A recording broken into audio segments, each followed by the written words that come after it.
চাওক মোৰ পক্ষ বা গৌৰৱ গগৈৰ পক্ষ কোনেও ল'ব নালাগে। এইটো কোনো ৰাজনীতি নহয়।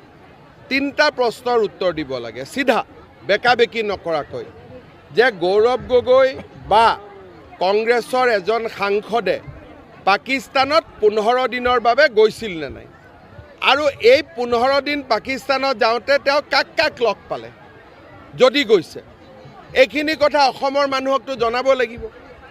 দ্বিতীয়তে, তেওঁৰ পত্নীয়ে চাকৰি কৰে ভাৰতত, দৰমহাহে পাকিস্তানত, তাৰমানে পাকিস্তানৰ এজেণ্ট হ'ল নে নাই, এই কথাটোতো আমাক জনাব লাগিব। দ্বিতীয়তে, তেওঁৰ ল'ৰা ছোৱালী দুটা নাবালক, আৰু তেওঁৰ ল'ৰা ছোৱালী নহয়, এইটো তৰুণ গগৈৰো নাতি নাতিনীয়েক, তেওঁলোকৰ নাগৰিকত্বটো কি? এতিয়াতো নিজে ঠিক কৰিব নোৱাৰে নাগৰিকত্ব কি, দেউতাক মাকে ঠিক কৰে।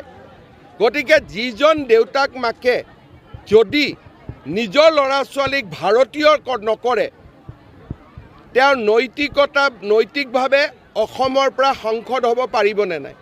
আৰু সাধাৰণ নাতি নাতিনীয়ে নহয়, তৰুণ গগৈৰ নাতি নাতিনীয়ে অসমৰ ৰাইজৰ জানিব অধিকাৰ আছেনে নাই? এই 3টা কথা তেওঁ জনাই দিয়ক, আৰু বাকী নজনা কথাখিনি ছেপ্টেম্বৰ মাহত মই জনাই দিম।